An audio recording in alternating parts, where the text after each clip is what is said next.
મિત્રો આજના વિડીયોમાં આપણે વાત કરવાની છે સિંગલ ફેઝ અને થ્રી ફેઝ વિશે। તો તેનો તફાવત આપણે જોઈશું અને તેની સરખામણી કરીશું કે સિંગલ ફેઝ અને થ્રી ફેઝમાં કેટલો કઈ જગ્યાએ ફરક છે। તો શરૂ કરીએ આજનો વિડીયો આપણે।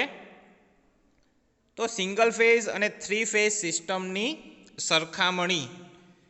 તો શરૂ કરીએ કે સિંગલ ફેઝ સિસ્ટમમાં શું હોય છે અને થ્રી ફેઝ સિસ્ટમમાં શું ફરક છે। તો સિંગલ ફેઝની વાત કરીએ કે સિંગલ ફેઝ સિસ્ટમમાં સપ્લાયમાંથી માત્ર સિંગલ ફેઝ પાવર લઈ શકાય છે। એટલે કે સિંગલ ફેઝ સપ્લાય હોય તો તેમાંથી ફક્ત સિંગલ ફેઝ પાવર જ લઈ શકાય। જ્યારે થ્રી ફેઝ સિસ્ટમમાં શું હોય છે કે થ્રી ફેઝ સપ્લાયમાંથી એક જ સમયે સિંગલ ફેઝ અને થ્રી ફેઝ પાવર લઈ શકાય છે। બીજું તફાવત અથવા ફરક જોઈએ તો લાંબા અંતરે સરખા આઉટપુટ માટેની સિંગલ ફેઝ સિસ્ટમ દ્વારા શક્તિ અથવા પાવર પહોંચાડવા માટે વધારે વાહકની જરૂર પડે છે, એટલે કે ખર્ચ વધી જાય છે।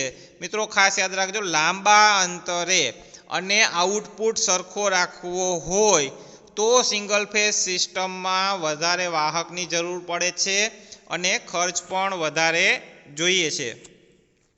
જ્યારે થ્રી ફેઝ સિસ્ટમની અંદર લાંબા અંતરે સિંગલ ફેઝ સિસ્ટમ કરતાં થ્રી ફેઝ સિસ્ટમ દ્વારા પાવર પહોંચાડવા માટે ઓછા વાહકની જરૂર પડે છે, એટલા માટે ખર્ચ પણ ઓછો આવે છે। ત્યારબાદ બીજી સરખામણી જોઈએ આપણે સિંગલ ફેઝ અને થ્રી ફેઝ સિસ્ટમ માટે। સિંગલ ફેઝ સિસ્ટમ માટે અને થ્રી ફેઝ સિસ્ટમ માટેનો બીજો અગત્યનો મુદ્દો છે કે સિંગલ ફેઝ ઓલ્ટરનેટરને પેરેલલમાં જોડવું અઘરું છે। એટલે કે સિંગલ ફેઝ ઓલ્ટરનેટર હોય તો તેને પેરેલલમાં જોડવું ખૂબ જ અગવડતાભર્યું છે, જ્યારે થ્રી ફેઝ ઓલ્ટરનેટરને પેરેલલમાં જોડવું ખૂબ જ સહેલું છે। ત્યારબાદનો મુદ્દો છે કે સરખી સાઇઝના સિંગલ ફેઝ ઓલ્ટરનેટરનું આઉટપુટ ઓછું હોય છે, જ્યારે થ્રી ફેઝ ઓલ્ટરનેટરને તે જ સાઇઝના સિંગલ ફેઝ ઓલ્ટરનેટર કરતાં આઉટપુટ વધારે હોય છે। ત્યારબાદ આપણે નેક્સ્ટ પોઈન્ટની વાત કરશું। સિંગલ ફેઝ મોટરમાં ઉત્પન્ન થતું ચુંબકીય ક્ષેત્ર પલ્સેટિંગ પ્રકારનું હોય છે, આથી મોટર સેલ્ફ સ્ટાર્ટ થતી નથી।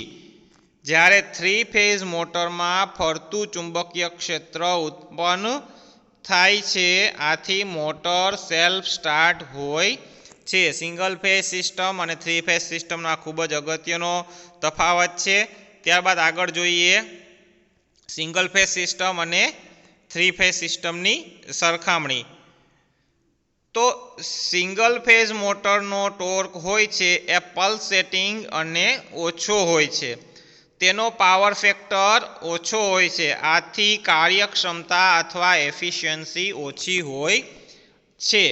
જ્યારે થ્રી ફેઝ મોટરનો ટોર્ક સ્મૂધ હોય છે, વધારે હોય છે અને તેનો પાવર ફેક્ટર પણ વધુ હોય છે, આથી તેની એફિશિયન્સી અથવા કાર્યક્ષમતા વધારે હોય છે।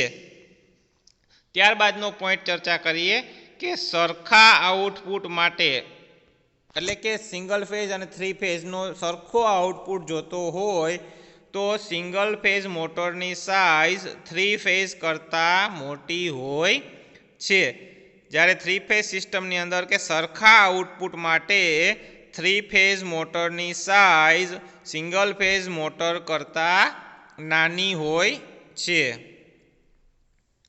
ત્યારબાદ ફરી આપણે બીજા અગત્યના મુદ્દાઓ વિશે વાત કરીએ સિંગલ ફેઝ સિસ્ટમ અને થ્રી ફેઝ સિસ્ટમના। તો સિંગલ ફેઝ મશીનનું ઉત્પાદન, મેન્ટેનન્સ અને રિપેરિંગ અઘરું હોય છે, જ્યારે થ્રી ફેઝ મશીનનું ઉત્પાદન, મેન્ટેનન્સ અને રિપેરિંગ ખૂબ જ સરળ છે। ત્યારબાદનો મુદ્દો જોઈએ સિંગલ ફેઝ મોટરનો પાવર ફેક્ટર 3 ફેઝ મોટર કરતાં ઓછો હોય છે. જ્યારે 3 ફેઝ સિસ્ટમમાં 3 ફેઝ મોટરનો power factor single phase motor કરતાં વધારે હોય છે. મિત્રો, આ વિડીયો તમને ઉપયોગી લાગેલો હોય તો આ યુટ્યુબ ચેનલને સબસ્ક્રાઈબ કરજો, લાઈક કરજો અને શેર કરજો. ધન્યવાદ.